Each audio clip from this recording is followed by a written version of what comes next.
action fanatics, welcome to a spooktacular edition of the Bulletproof Podcast. I'm your host, Chris the Brain. Joining me is a terrifying trio of gentlemen, starting with the Toyman, Chris DePetrillo. Hello, I am glad to be here to wrap up what has been our Halloween tradition of the last few years, and it would seem that we're starting a new one because we had a film earlier this month, Neon Maniacs, which we mentioned had a troubled production, and now tonight we're going back into the realm of troubled productions as we wrap up the Maniac Cop trilogy. Indeed, and speaking of trouble, Ryan Campbell. Yeah, Brain, this was the weirdest episode of Blue Bloods I've ever watched. Okay. And I had a hard time following it. It'd be okay. Well, you didn't watch the first two, did you? Or did you catch up? I know enough about Blue Bloods, and like there's supposed to be a dinner scene in every episode or something, isn't there? I didn't catch that one. Not on this one. No, not on this one. You didn't notice all the candles? There were candles. There were. But it seemed equally as pro cop. I picked that up. Well, let's see if you could pick this up because it's Chad Cruz. Chad Cruz is back with us, folks. Hello, everyone. Thanks for having me. Ni hao to all our friends in China. I just want to say I'm thrilled to be back. It's been a minute, and I can't wait to talk about Blue Bloods. Well, we're going to be talking about Maniac Cop 3, Badge of Silence. Don't let Ryan Campbell derail this program. I would talk about Blue Bloods. I definitely was a big Blue Bloods fan. At this point, the spinoff should have aired. I better make sure I remember to DVR that. Bluer Bloods? Boston Blue. Oh, Boston Blue. Okay. Yeah. Yeah. Didn't Donnie Wahlberg move to Boston? Isn't that what it is? Moves to Boston, yeah. Boston Blue sounds like, some weird sex thing. Like, did you give her the old Boston Blue? Give her the old Boston Blue. It don't stay blue for long. Well, yeah, it is. It's a real treat having you here, Chad Cruz. Already, good to be back. Good to have you here. It is Halloween week. Do want to, of course, direct everyone's attention to bulletproofaction.com. As this drops tomorrow, I will have a review of the brand new movie, The Wrecker, which hits theaters on Friday. I'm also going to have a very special Halloween post called Action Movie Monsters. So check that out. And we'll also have the Toyman with another edition of No Surrender Cinema. And I'm sure even at this late hour, this midnight hour, if you will, he does not know what it's going to be. Is it a trick or is it a treat? You'll have to stay tuned to bulletproofaction.com. I'm going with trick. All right. Folks, here it is. Our Halloween tradition, as we've mentioned. The past 2 years for the Halloween week episode, we have covered Maniac Cop.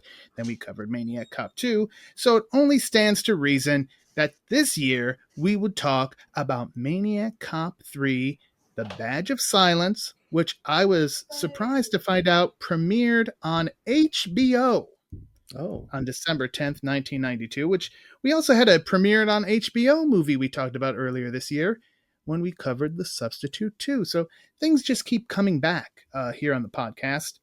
Toyman, you alluded to it. There were some issues on this film behind the scenes.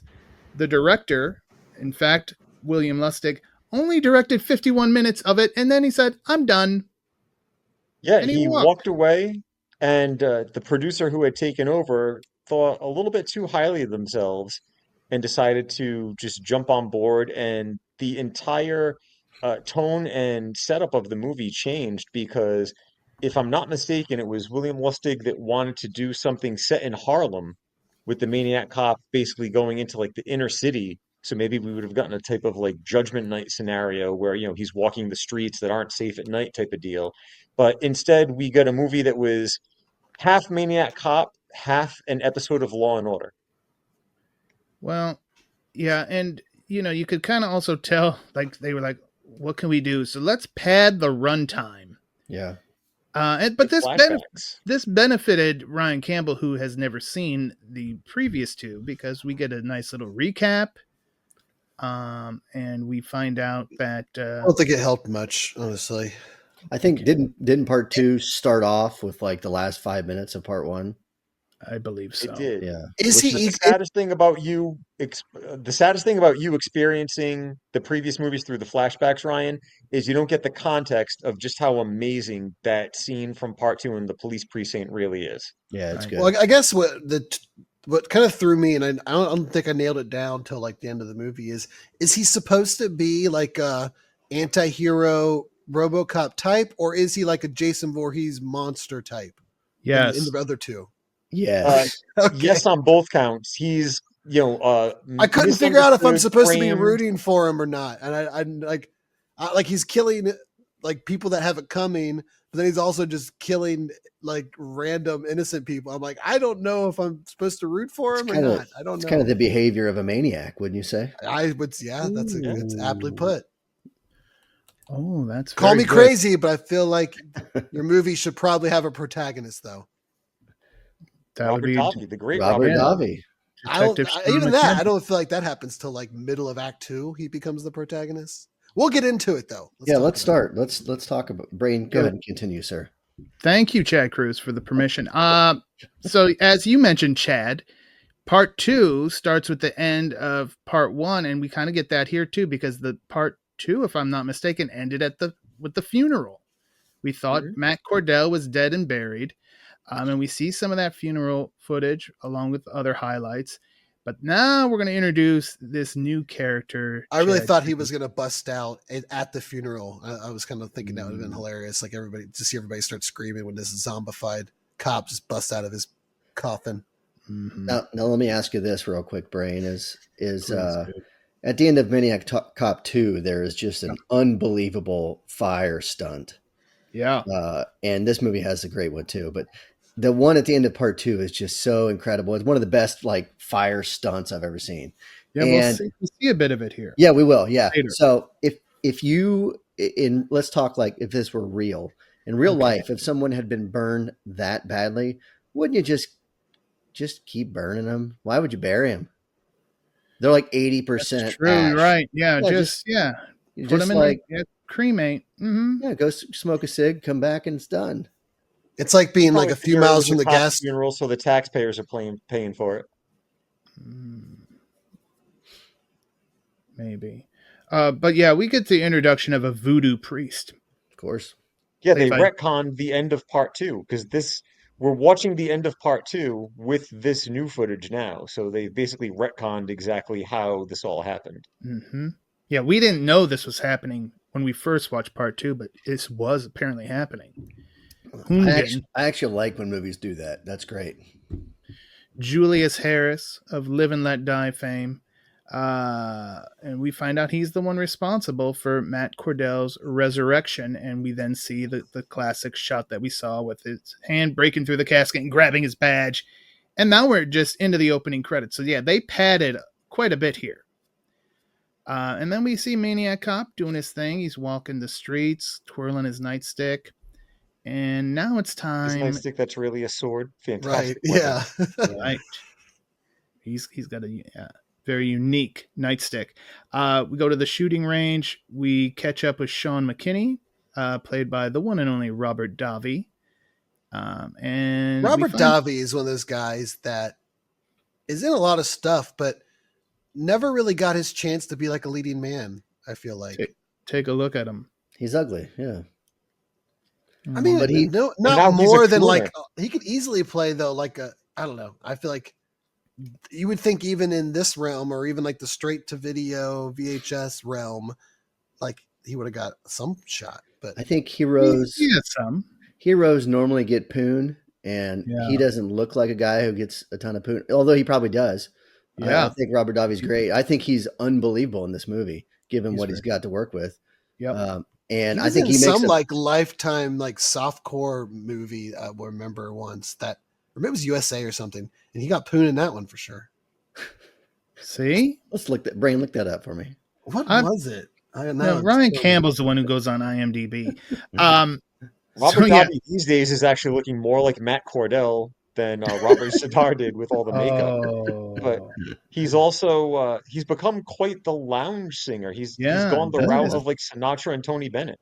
Yes, he's also every year I get excited when we do our cyber security training because he has done voiceover work on multiple of those little spearfishing lessons that we learn about. So yeah, Robert Davi in the corporate training world. I think the goal next year is to say, whenever we bring up Robert Davi, is to say, Robert Davi, friend of the pod. It's Call Me, The Rise and Fall of Heidi Fleiss. Okay. Heidi Fleiss. Yeah, she was the prostitute, right? Yeah, he's like her. He might have gotten some actual poon from Heidi Fleiss. Oh, good for him. Who's now some crazy bird woman because she was in the Charlie Sheen documentary. Very interesting. Yeah. I don't know why that. Maybe it's just. I guess it was 2004, so maybe I was like just horned up watching it or something. I don't know. But one thing about Robert Davi, he loves the sound of gunfire. Yeah, he doesn't wear headgear when he's at the shooting range, which I wouldn't suggest. But it's a very cool, like, it tells you a power move. It's a boss move. It tells you something about a guy that he shoots a lot and he doesn't wear headgear.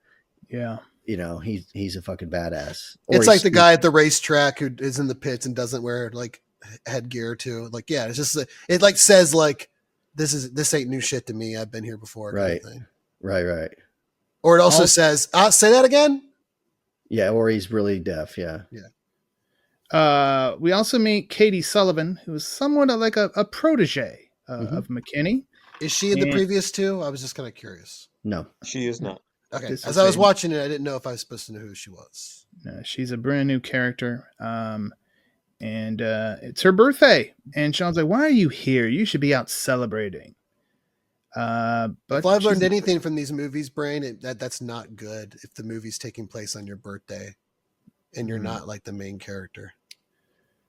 Well, you may be right, because we also find out she's got a bit of a reputation and has earned the nickname Maniac Cop from some. I would have had. Go ahead, Chad. I would have had her like, she's shooting the targets, and they're kind of both shooting, pow, pow, pow, pow, pow, and then they bring the targets in, and they're kind of counting, and him and his Robert Davi voice, he's like, "You looks like you got 27. What about the other 3?" She goes, "It's my 27th birthday," and then he's like, and then it's like, because she's a good shot, right? She missed him on purpose because she's 20. It's her age. That's amazing. Chad Cruz, you really should be punching up scripts as your job. BPA Productions coming any day now. I'm gonna need a bigger bankroll. Yeah. We do get 2 bastards in this scene. Katie gets a watch. We might have a new certain region of the world that wants to fund some of these movies. They're big into that stuff. It's possible. 2 bastards end up getting like 5 in the first 20 minutes, and I was getting very excited. Those were the 51 minutes that William Lustig directed. Brain. He got all the bastards in. And I'm like, we're not even halfway through, and we got 5. What a wonderful movie to add to the Count the Bastards list in October. Then Maniac, but then the studio came down and said, "William, I feel like maybe you're using the word bastard a little too much in the script here." And he's like, "That's it, I quit." And he stormed off. I know I would. Brain, do you have like a program you just like hit record and then it just kind of ding every time a bastard gets mentioned? I wish I did. No, I do it the hard way, and I just sit there and have to pay very close attention, and I'm a little tally sheet, and nice. At the end, I'm like, I think about that all the time. I'm like, I'm sure I could get AI to do this, but what? Yeah. I want to do it myself. That defeats the purpose at that point. I like doing it myself. Yeah. So I like you are the brain. I like the picture you got one of those like counters, like they have like when people are entering like a stadium and they just click the little button. I should get one of those. Yeah. Save I just envision that it's like It's a Wonderful Life. Every time someone says bastard, a little bell in Brain's house goes off. Mm-hmm. I mean, sometimes if I have my bell out, I will ding it, but that's not often. That's usually on an official movie night where I have my bell and I have my Dukes of Hazzard horn in case a car stunt happens. There you go. Wow. It's an interactive event. It is. I had a whole soundboard. I'd be really busy during these movies, and I wouldn't see any of it. You could have like the Alfred laugh on there for certain points. Of course. Every time someone falls, Ryan, when you post this do the episode to scream. YouTube, make sure you include the disco song "Ring My Bell" as the entrance theme to the podcast. That sounds like an easy way for us to get copyright claimed there, Toyman. Yep. That's silly. 30 seconds is fair use, isn't it? Don't do it, Ryan. Not on YouTube. Somebody will claim it. It's like 6 seconds. Mm-hmm. There are people who do nothing but just game that system on YouTube, and it's not even shit that they own. It's annoying. You just have to sing the song yourself, Ryan. You'll be fine. Pretty much. Yeah. No, nobody needs that.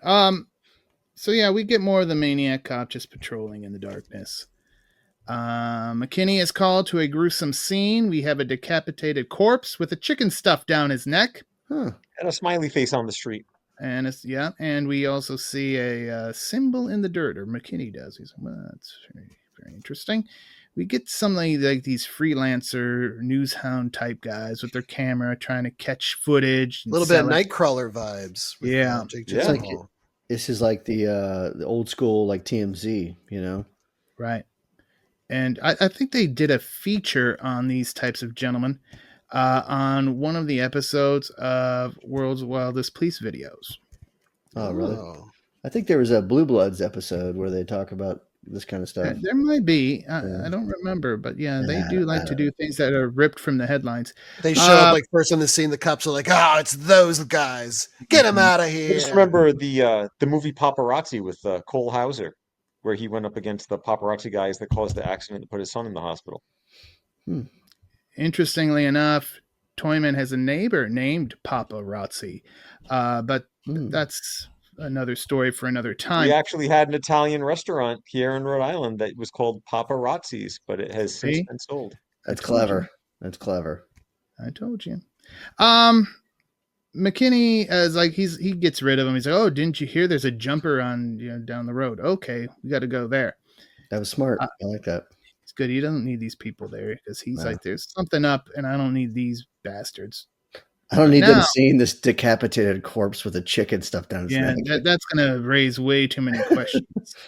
But now we've got a robbery in progress at a drugstore. And what a perpetrator, Chad Cruz. Oh, my. It's Frank Jessup. Very familiar face, though. Yes. A very... you thought Robert Davi was ugly.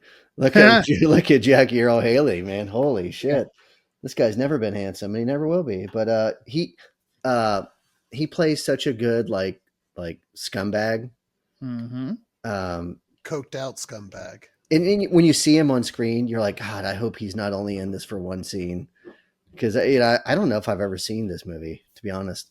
So this was my first viewing. Yeah, this might have been my first watch, and I'm like, oh no, is he going to die right away? And then we'll be robbed of Jackie Earle Haley.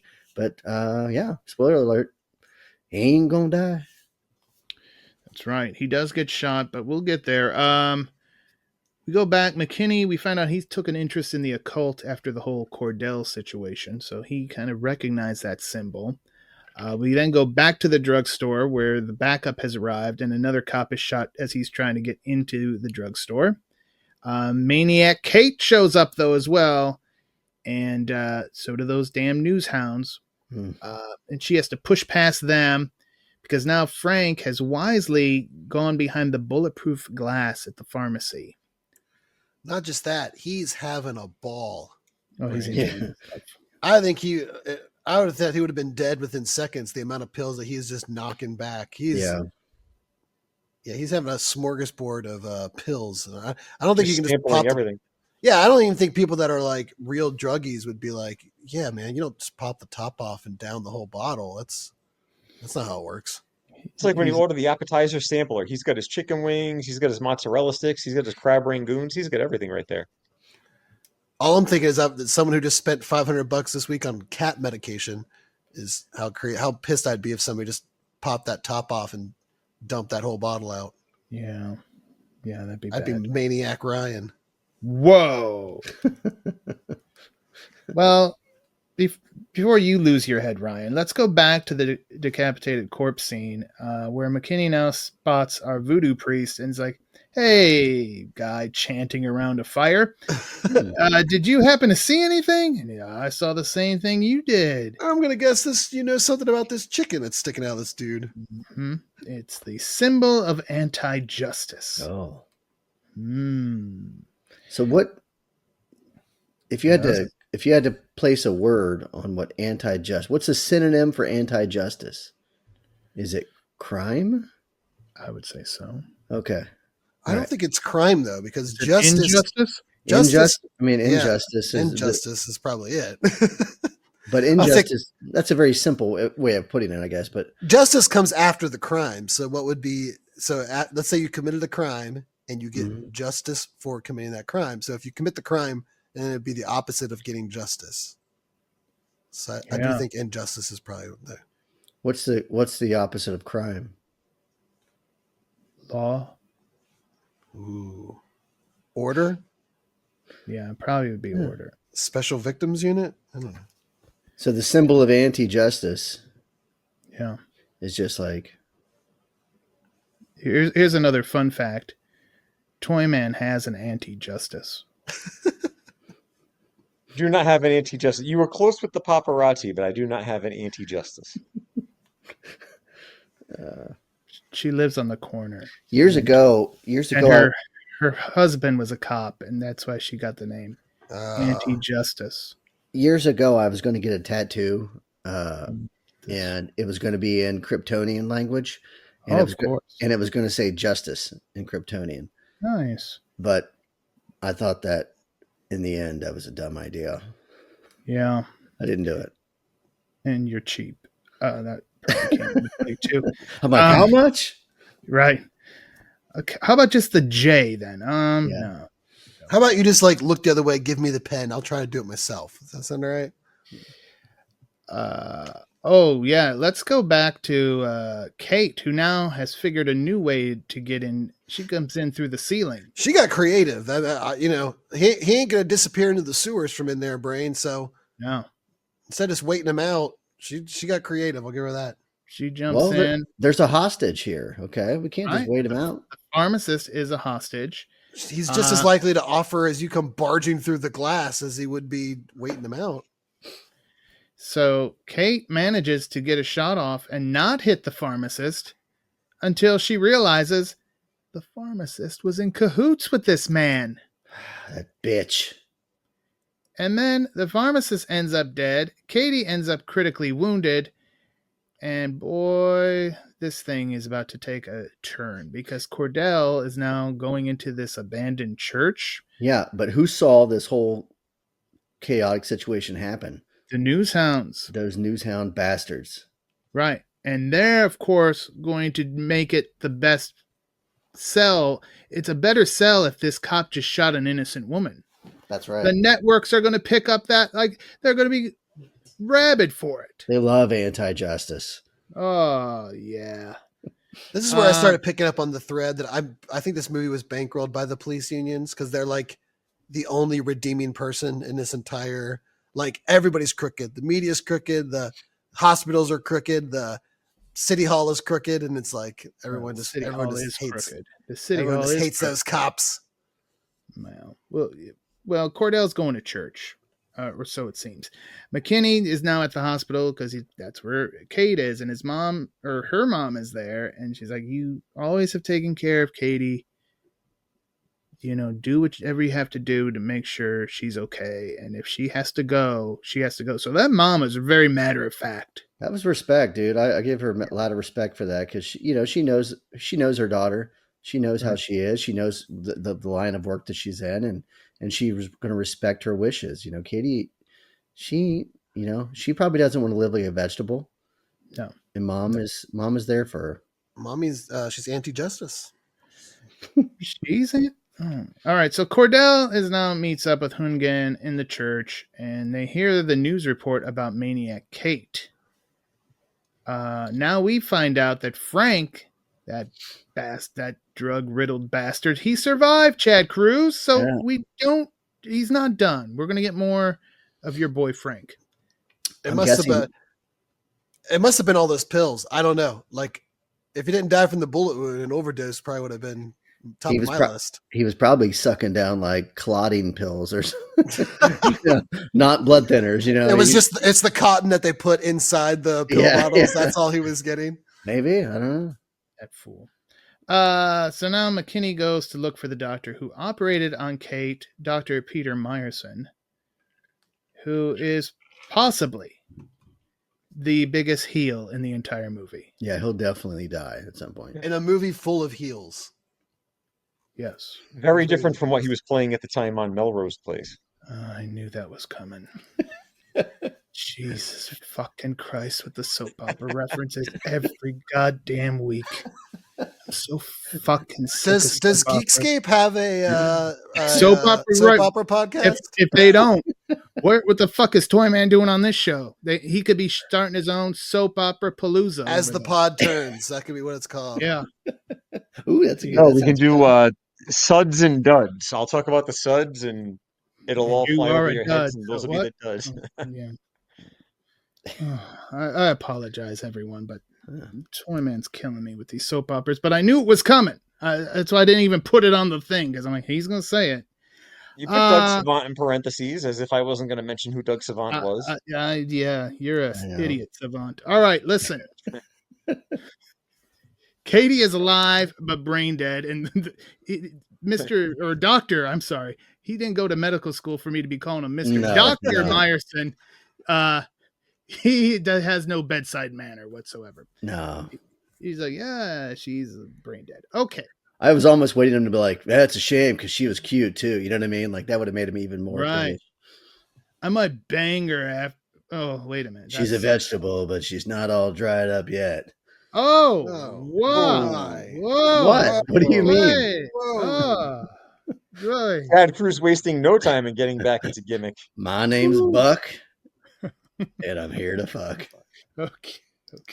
His name is Peter, but I guess that works too. There you go. So yeah, Cordell is now going. He's outside the hospital, and here we go, Chad Cruz. We get the flashback to when he was set on fire in prison. Yeah, it's like the the match just came back from a commercial break, and it's just been in a headlock for 6.5 minutes. You're like, all right, we got to get this crowd pumped up.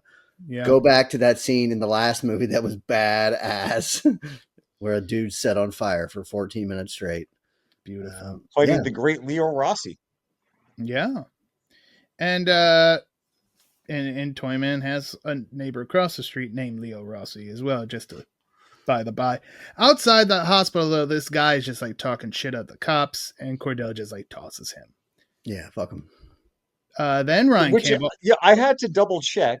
Sorry to cut you off, Ryan. I had to double check to make sure that this wasn't like an edited copy, because I could have sworn that he said fucking cowboys, like you cops are just a bunch of fucking cowboys. But no, he actually says, oh, you guys are just a bunch of funny cowboys. Like it was the worst troll bait ever. Like, totally something worth dying over, like totally. Did he die or did he just get tossed? He got shot. No, he was thrown in the air and then he shoots him like 3 times in the chest. It was like a trick shot. So I think that was my favorite scene in the whole movie. Now that you guys mention it, he does like the pull, and then like, pretty much. And the only thing I have, I'm going to read book something real quick, Brain. Please do. So this scene's phenomenal. This guy's talking shit about cops. We barely touched it. He's talking shit about cops. Funny cowboys, and then Cordell throws him into the air. The perfect opportunity to pull his pistol out and fan it like a cowboy. Like pow, pow, pow, pow, like with his hand. He doesn't do it. He shoots him multiple times as he's flying through the air and lands on the ground. So I would have had him fan the pistol, the revolver, and then do the old spin in the hand back in the holster, because he's a cowboy, right? Right. On a steel horse he rides. Ryan Campbell, I know you were very excited for this next scene because we get a Die Hard reunion. Yeah, I was really intrigued by the reuniting of Robert Davi and his partner in crime, his FBI buddy in Die Hard, Grand L. Bush. So we've got the two Johnsons reunited.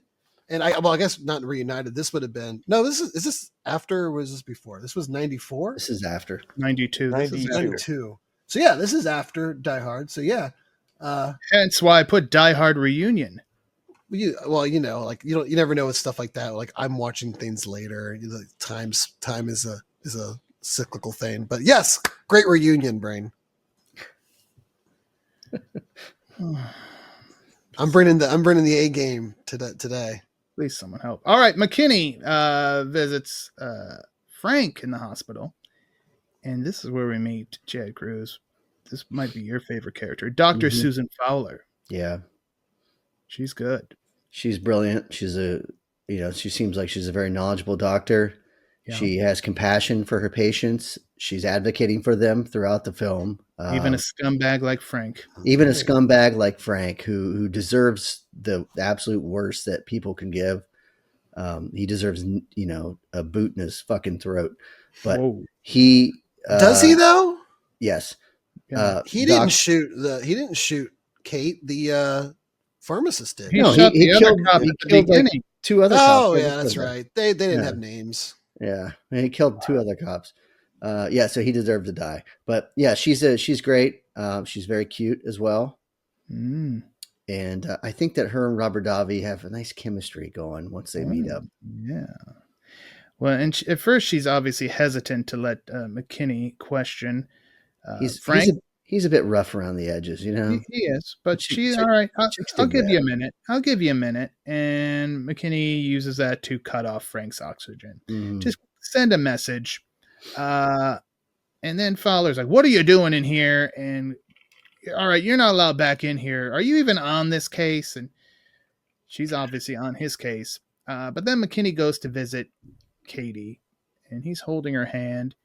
And for someone who is brain dead, she's got a lot of brain activity, Chad Cruz, and she's having a wedding day dream. Like I'm sure many women have in their lifetimes. They do. I can think back. Did your wife dream of walking that aisle to meet you at the altar? Yeah, probably about 13 years ago or so when I got married. I'm sure for months ahead of that, my wife was just waking up in the middle of the night, these dreams, just changing the sheets afterwards. I was waiting for that. Thank you. Just living, and then now she's living that dream. You know what I mean? Like, what can I say? You're welcome, I guess, is one thing I'd say. But in this case, Katie's having these dreams, and this brain activity is going wild. And McKinney's like, "Holy shit!" She's not dead, so he has got to find someone to talk to him about it. She opens her eyes, even. She opens her eyes, but something that brain dead people don't typically do. Right. And the groom in this wedding is none other than Matt Cordell. What? And when she opens her eyes, she sees Matt Cordell standing behind McKinney. That's right. What? Similar to last week, and when we talked about Neon Maniacs, or I guess 2 weeks ago, how we talked about the lightning thing that kind of like started putting in your mind in the first act that it had something to do.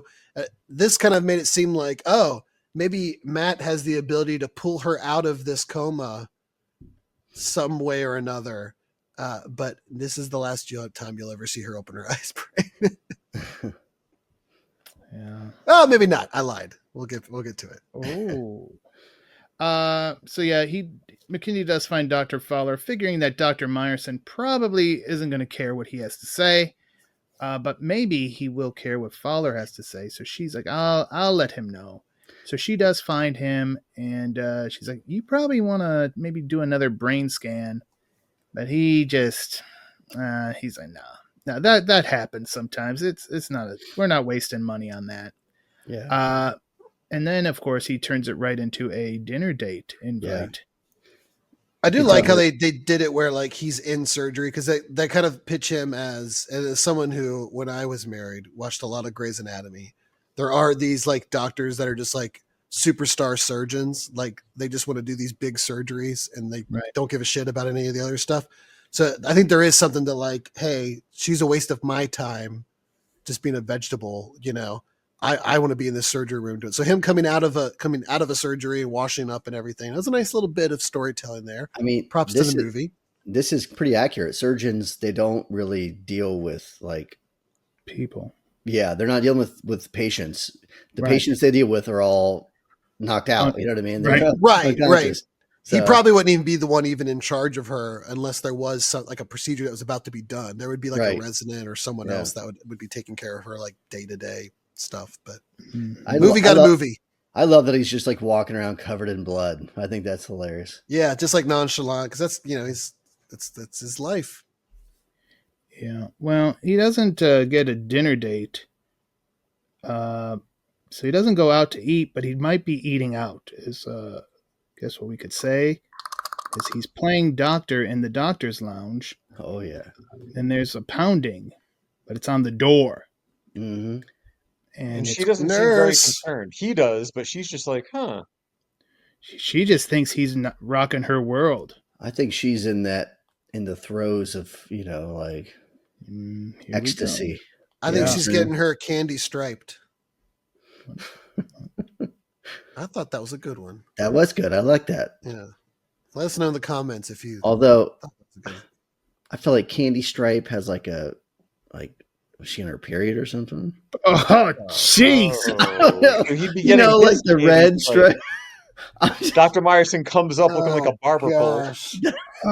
Because they're candy stripers. That's what the nurses are called. I know, but come on. But they had the red stripes on their shit. You know what I'm saying? Like, God. Oh my Jesus. I hate this program. All right. So now Cordell chases Meyerson up there, but he doesn't go. He would be covered in blood. The way that Chad Cruz chases everybody away from we do know that he doesn't mind being covered in blood. It doesn't That's right. him, so we established that. This is just character development, guys. He's not squeamish. All right, so he's got Cordell's got the defibrillator, Chad Cruz. No doubt. You're familiar with these devices. I am. And he finds him up on the roof, and he puts a defibrillator to his face. Hell yeah. And just keeps defibrillating him.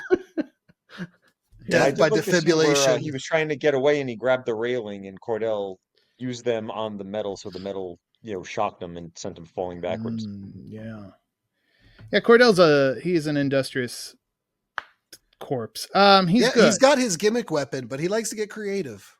Right. We'll see that here in a minute too. He's gonna get pretty creative. So then he goes, all right, I'm done. I did what I needed to do, and he takes off. He uses the stairs. He's not gonna take the elevator.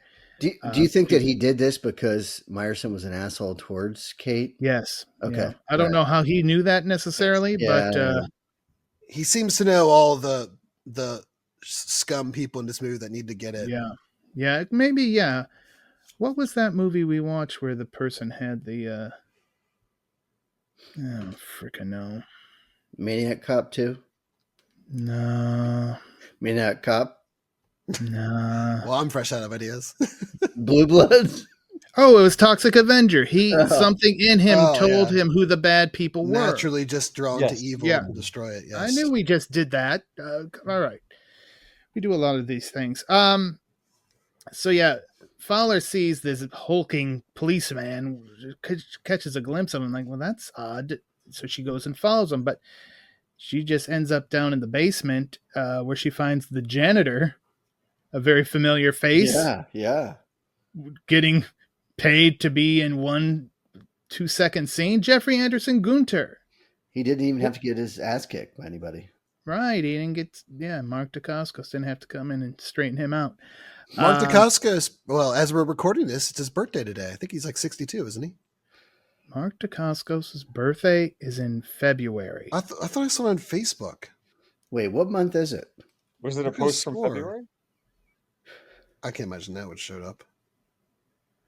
I don't know. I ain't gonna be able to find it again, but I could have saw it. So you're telling me it's not February right now? We're in October. It's Halloween week. There's a picture of him holding a cake. Yep. I mean, February 26, 1964. I got Boomer Facebook post. You thought because he's holding a cake, it's his birthday? No, the head, like the article said, like Mark Dacascos celebrates 62 years or whatever. Oh, okay, gotcha. That's pretty misleading. All right, thank you for that misinformation. Is it from 8 months ago? It might have been an our. I mean, I assume I saw it because of our Facebook group and other. I see stuff from other like.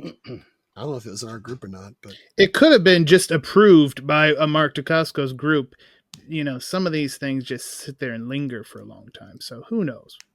Facebook, always a valid source of information. Anyway, now the cops are there. They found Myers and he's murdered, and McKinney's talking to Fowler like, who? Anybody would hate him enough to do this? And she's like, everybody. Yeah. They share a smoke. And then she kind of mentions the whole thing. She's like, do you guys have a cop assigned to Kate's room? Because I swear I saw somebody coming out of there. But then he disappeared. Where did he go? So now McKinney goes, and he's going to try to find out what's going on. And apparently, when you get to the basement, all these buildings connect. Yeah. And he ends up in that freaking abandoned church with the priest. And he's like, tells McKinney that he and Cordell walk the same path. I don't know what that is. Anti-justice? I don't know. Maybe. Apparently. But you know what this movie needs right now, Toyman, is some more star power. So this is where we meet Hank Cooney, and we get some more a little bit of a Die Hard classic with Mr. Paul Gleason. Excellent time to showcase a very famous, very well-known, very recognizable character actor. But again, not as small as Mr. Anderson Gunter's part, still a very small role to play in the grand scheme of things here in Maniac Cop 3. And talking to another recognizable face, Mr. Robert Forster, who plays Dr. Powell, who I'm assuming must be like the head of the hospital. And he's like, yeah, he's walking around just nonchalantly giving orders and he's good. Talking to patients. Yeah. This is one of those examples of maximize your minutes, and Robert Forster does so here. Yeah, it's great. He's pulling the plug. They're like, oh, we should probably pull the plug. Her mother signed off on it. Okay, yep, I'll get it going. And then he's like, oh, wait a minute, I got some muckety muck from City Hall. How about you get me some Knicks tickets out of this? And no problem.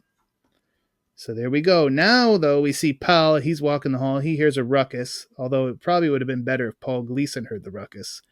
In the x-ray room, and we've got a defibrillator death, and now Ryan Campbell.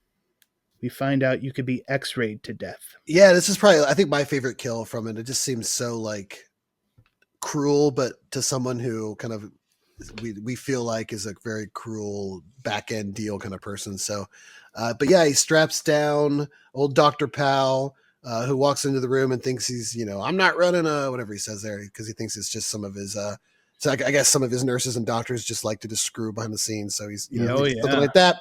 But yeah, he gets strapped to the table and gets the x-ray put on his face. And I guess Matt is, a savant when it comes to medical equipment, because he knows how to set that x-ray on some sort of timer where it just takes a scan every 5 seconds and he just kind of leaves it running. So the dude's face just gets cooked from x-ray, which is pretty cool. Unbelievable. That's a rough way to go, Brain. Unbelievable. Okay.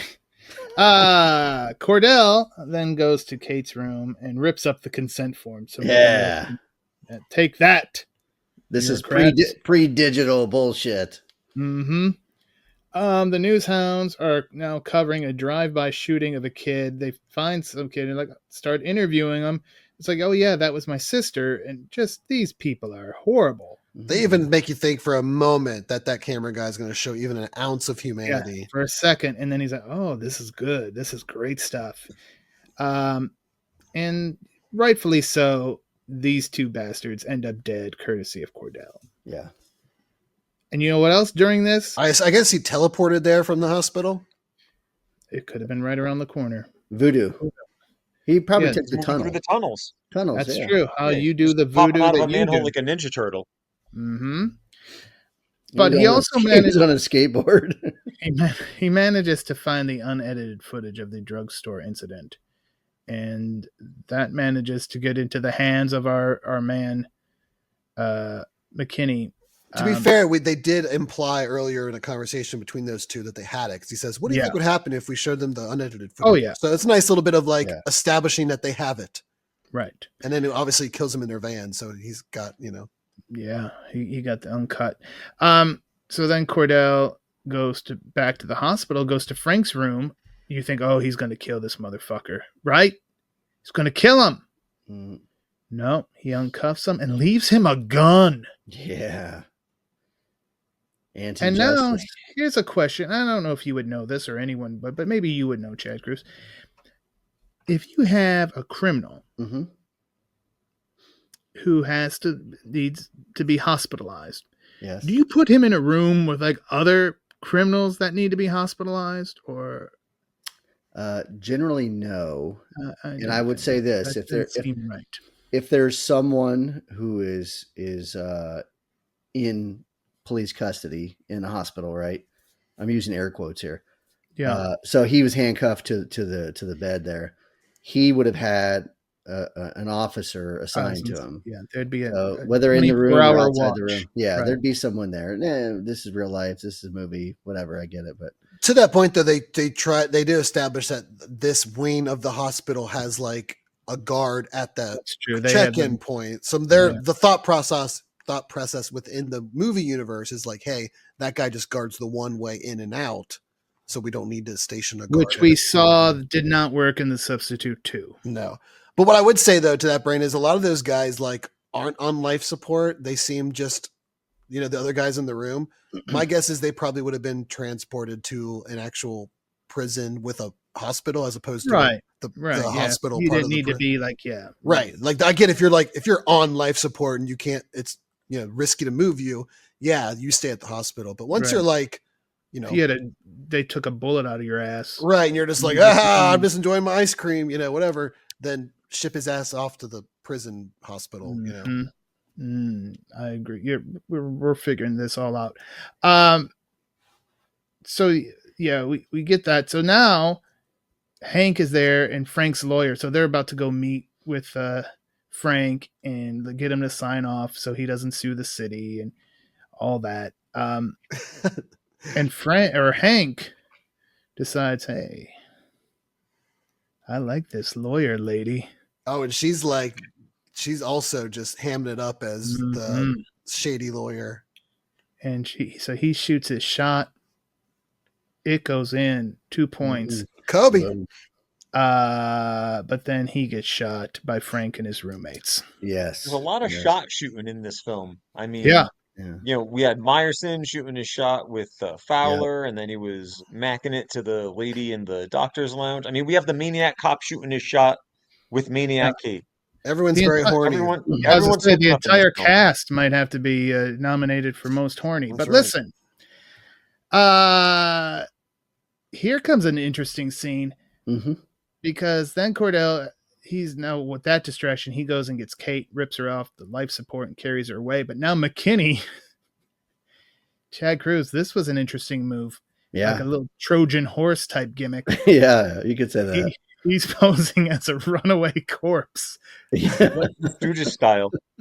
There's no better way to ambush some bad guys than by covering yourself with a sheet and rolling uncontrollably towards them down a hallway. Hey, but bullets aren't free. They're not going to waste them on a corpse. I mean, it works well. You can't say like it didn't work because it does. Right. He has good aim from under a sheet. For sure. And McKinney is a goddamn ninja. Like he's like, the movie pulls where he like hops through the opening, but like drags his back foot to like hit the wall so he could come back out of it, and then like okey doke the guy. That was slick. I was like, holy shit, we need like 5 more scenes like that. It was like some fucking John Woo shit.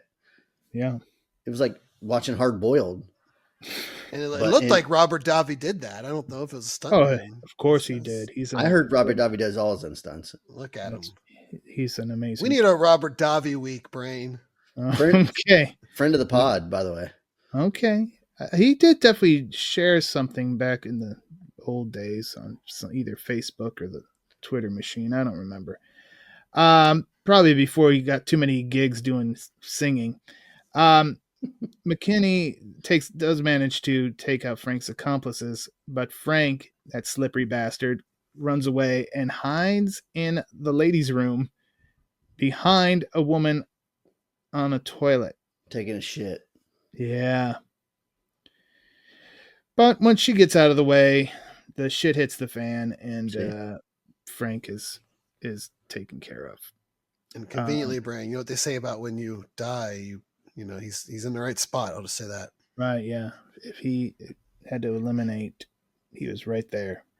Dr. Fowler patches up McKinney, who did not come out unscathed. And of course, this leads to them making out. Mm-hmm.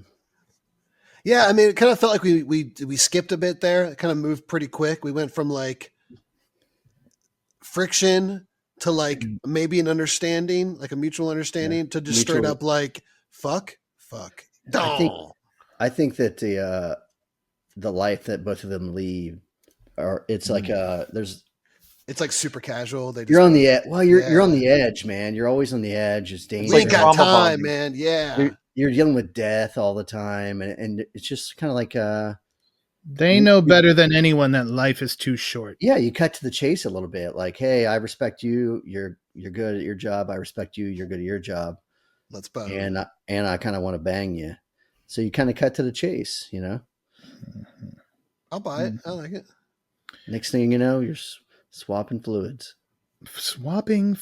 Leo interrupts with news that Kate has been taken from God damn it, Leo.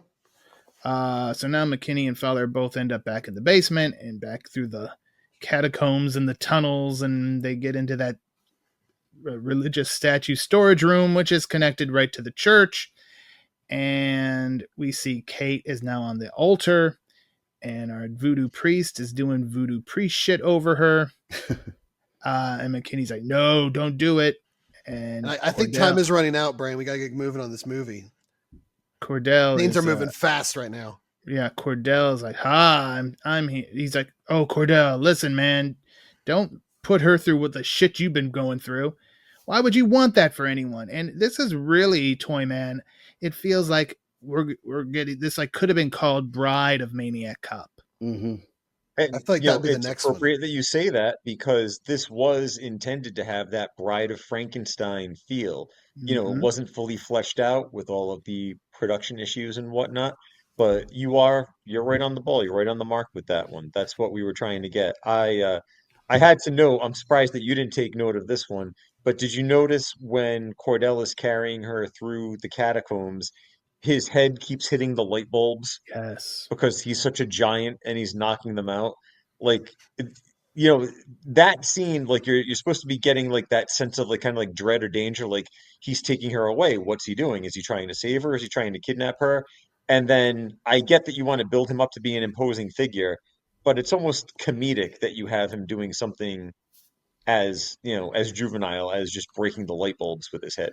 Was it intended? Like, did the movie? Do you get the sense Yes, that they just because they show like that long walk through the tunnel, and it's like, you know, stomp, stomp, stomp, stomp, stomp, stomp. It's actually really cool. It was like a repetitive action. Yeah, it's a cool visual because he's kind of, you know, it's almost like it would be better if it was the opposite. You know, the light was behind him because he's going into the darkness. But it's a cool visual. I thought it was neat. I remember it now that you mentioned it. So yeah, when Hungan tells Cordell, like, she does not want her soul to be recovered. Like, the soul has to be cooperative. You wanted to come back, so I was able to raise you from the dead. She doesn't want to. She's already gone to the light, so she's done. Have we established that she's dead at this point, or is she just still in a coma? He pulled her off life support. Yeah, she has to be dead at this point. The clock is ticking. So he shoots the voodoo priest, and next thing you know, Kate is on fire. Toyman mentioned how this story wasn't fleshed out. Kate's about to not have any flesh. She's just burning up, and now we get Cordell carrying the burning body of Kate and going after McKinney and Fowler, who managed to get out of the church in the nick of time. They get outside to an ambulance, and the whole church is up in flames. And then you're all right. Don't go to the hospital. Take us to a different hospital, please. Please. So they're going to that hospital, and next thing you know, Chad Cruz. Mm-hmm. I saw that name again in the opening credits, and I'm like, when are we going to get ourselves some Spiro Razatos? And here it fucking was, because they're in the ambulance, And here comes Cordell in a still on fire. On fire. 2 movies in a row with fire. Car chase. Goddamn Ghost Rider. So he's just on fire driving down the road. This is beautiful. This Spiro Razatos, you magnificent bastard. He's a genius. You know what I mean? There are certain people who can take a dog turd and can spice it up and make it just edible enough, that you can swallow it. And that's what he does with this movie in the last few minutes. Especially since Matt Cordell was apparently chasing the Ecto-1 while he was on fire. Yeah. Because they use that antique ambulance for McKinney and Fowler's getaway. Yeah. So the ambulance driver is taken out. So then McKinney has to get behind the wheel. But then McKinney's looking behind. He's like, that oxygen tank. I could throw that into Cordell's flaming cop car. So then he goes in the back, and Fowler has to take the wheel. And it takes a while, but he eventually gets that canister over there. Mm-hmm. But now that damn Cordell, he's so strong. He has basically fused these two vehicles together. He's just holding on with a death grip. And that's when we use the old street sign and cut off the arm. Next thing you know, the ambulance ends up on its side. Cordell almost goes... were they by the water again? Did he almost go like he died the first... Well, anyway, he doesn't fall. He stops the car, and then he's like, okay, I'm going to go ram those bastards. But then the tank finally blows up. And probably my favorite moment is where McKinney grabs the severed arm that is on fire, and he lights his cigarette. That's only the kind of move you can do when you just killed a zombie cop and you're about to get some. Yeah. That's when you can do that. It's the only time. And next thing you know, at the morgue, we see Crispy Katie being rolled in, and the gurney next to her, an arm comes out. It's Cordell, and he reaches out and takes her hand. So this story may not be over after all, but it is. Spoiler alert, it is over. At least as of now, it is over. We get our end credits, and now, Ryan Campbell, your first Maniac Cop experience, please share. Yeah, I mean, I think it would have maybe meant a little bit more if we would have known that there was an established relationship at some point between Cordell and Kate. But there wasn't established, I guess, in the previous 2 movies. I thought maybe there was as I was watching it. I guess my biggest gripe with the movie is I said before, I didn't know who to root for till towards the end of Act 2 when it seemed that McKinney was, I guess, the good guy in this movie. Because maybe it's because Robert Davi, as we mentioned, hasn't been the leading man in a lot of stuff. But I didn't peg when he first showed up in the movie as that's going to be the guy that's the guy I'm going to be rooting for in this movie. I kind of thought maybe it was going to be like a RoboCop scenario with instead of a cyborg, he's like a zombie. But yeah, so I just got a hard time kind of knowing what the lay of the land was, who's good, who's bad, who am I supposed to be rooting for. As a movie, it was well put together. Like a lot of the action scenes were really good. The effects were good. Plenty of cool fire shots and everything like that. Just quite a few holes here and there, Brain. I will interject this for your benefit, Ryan, is I think when Matt Cordell hears the news about Maniac Kate, he knows what happened when he was a cop. And obviously you didn't see the first, so he knows how he was kind of railroaded and made into this monster of a cop. So I think that's what kind of linked him. He's like, she's getting railroaded just like I did. You got a boner. We're kindred spirits, me and this Maniac Kate. So and I guess it is hard to describe what his motivation is, but it wasn't clear maybe if his motivation was to save her or to turn her into a maniac cop zombie as well. Eventually you get there, but a little bit more clarity, I think, a little bit earlier in the film so that we can kind of follow it along would have been nice. Bride of Maniac Cop. Toyman. This is, I thought you had more than just saying Toyman. Sorry, that's why I paused for a minute. Toyman, what say you? What say me?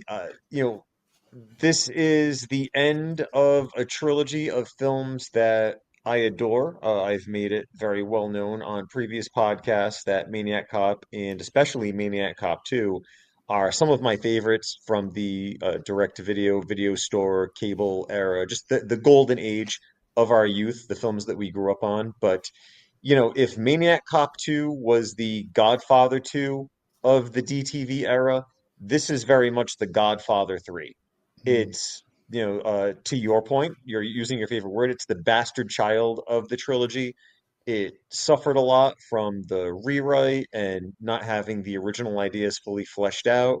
And I think coming off of part two with just the tremendous action sequences and really kind of putting a pin in the story of Matt Cordell, and now with this one trying to spin it off, not everything clicked, not everything worked. I don't think they made the most of the casting choices that they had. We had Paul Gleason for all of 5 minutes, Robert Forster for all of 5 minutes. So I think they could have done more with what little they had. I get that there was turmoil behind the scenes. And, don't take this as a total knock where I hate this movie and wish it never existed, unlike some other films that we've talked about in the past. I very much do appreciate this film. It's one that I still have a VHS copy of from cable back in the day, but in no way do I feel it compares to the first two. This one is definitely the weakest of the three. Chad Cruz, your first time watching this, your thoughts? Yeah, I mean, it's a definite letdown from part two, Maniac Cop 2 that we covered last year on the podcast. It has some of the, some of the tastes of that. It's got the cool flaming stunts. It's got a couple of cool action sequences, the chase at the end and such. And there's some interesting death scenes and all. But I think it really fails when it comes to Cordell's character because, he was railroaded in the first film and he wants vengeance and he's whether it's like, and it's always kind of one of those things where it's like, is he really the evil guy or is he trying to clear his name? What's he trying to do? And then, he's a maniac and he's killing people, but he kills a lot of gang members and such. But this movie, he's just trying to get laid. It's like, it's kind of strange. Yeah. It doesn't make sense. Like, why was he brought back from the dead by this fucking random voodoo guy? Like, none of it makes any sense. It feels like one of those movies where, like, Leprechaun in space or Leprechaun in the Hood or whatever. Like, it was just like, what the hell are we doing? We jumped the shark. It was a way to try to get a female one as well or something. And yeah, maybe. And there's a couple redeeming qualities at the end with the flames and some of the cool sequences and they'll leave it open, at the very end, like, whoa, maybe they'll do another one, but then they'll have baby maniacs. Yeah. Son of Maniac Cop. Right. Look who's talking now, Maniac Cop. Look who's talking, Maniac Cop. I got to say, I enjoyed this movie, and I think it's because I went in thinking, oh, I've heard horrible things about it. But there was some good stuff to it. Yeah, there's a lot, as you've all pointed out, that doesn't make a lick of sense. And we pointed some of the stuff out as well. But, you give me a strong ending, and we had a pretty strong ending. Thank you, Spiro. Yeah. My biggest complaint is we didn't have the Maniac Cop rap, which really made Maniac Cop 2 put part two special. Over the top, right? Yeah, that one, I was like, I enjoyed this. And then all of a sudden that rap came. I'm like, they fucking rhyme jacuzzi and Uzi. These guys are geniuses. And I'm a big Maniac Cop 2 fan, but I liked it a lot more than I thought I would. Yeah. Definitely, though, is the worst of the three. But these things happen. We can all agree that Robert Davi was great in this, right?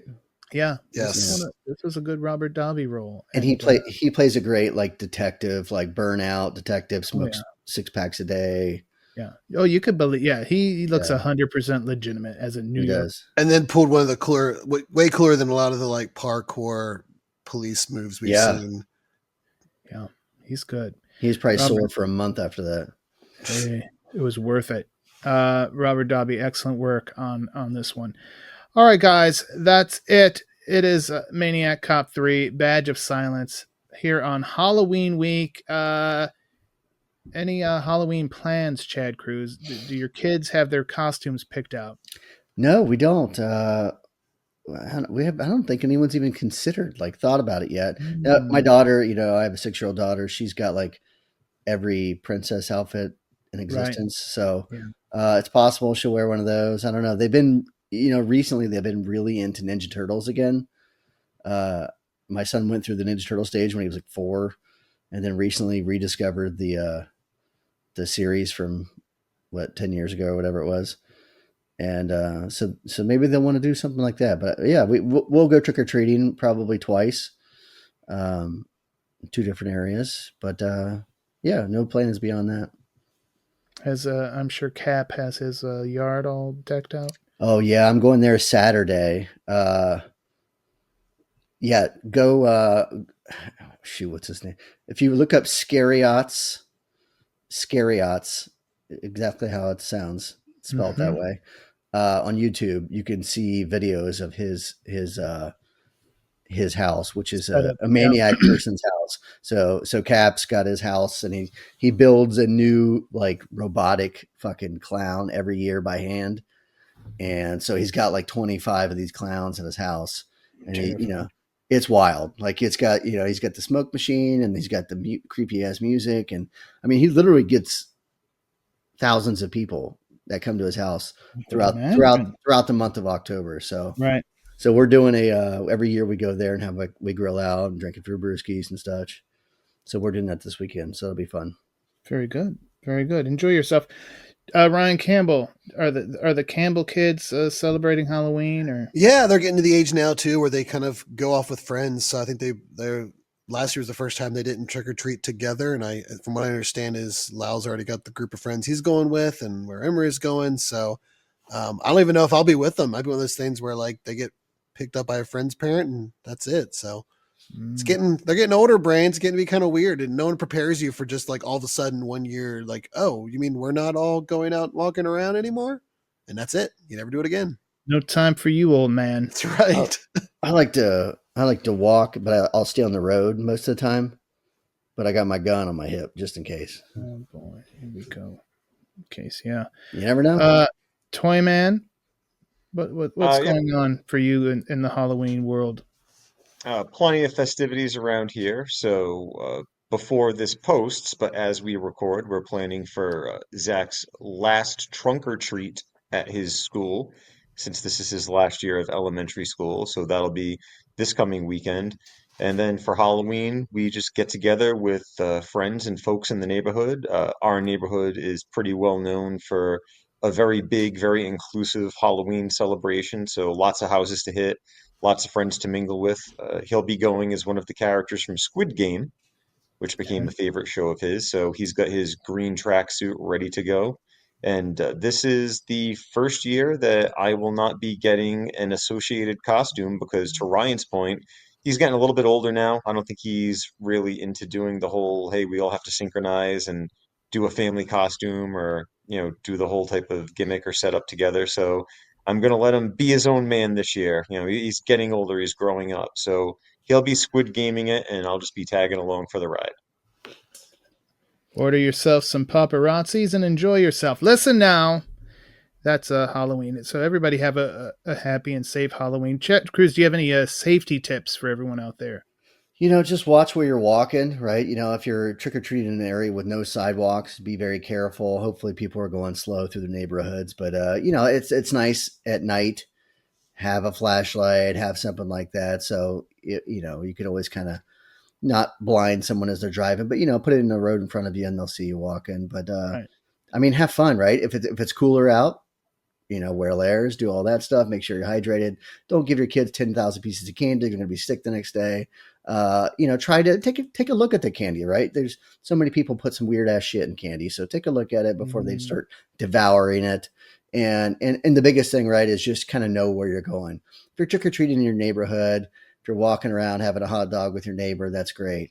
But if you go to some place that you're not used to, just kind of be on the lookout. Keep your head on a swivel because there are some weird people out there. There are maniacs out there. So there are.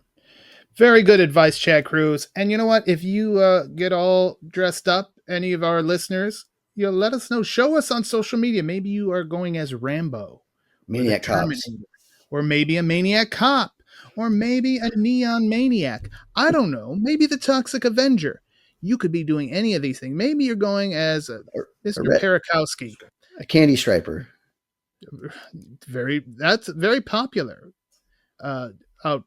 costume. for buxom young ladies. Now listen. Yes.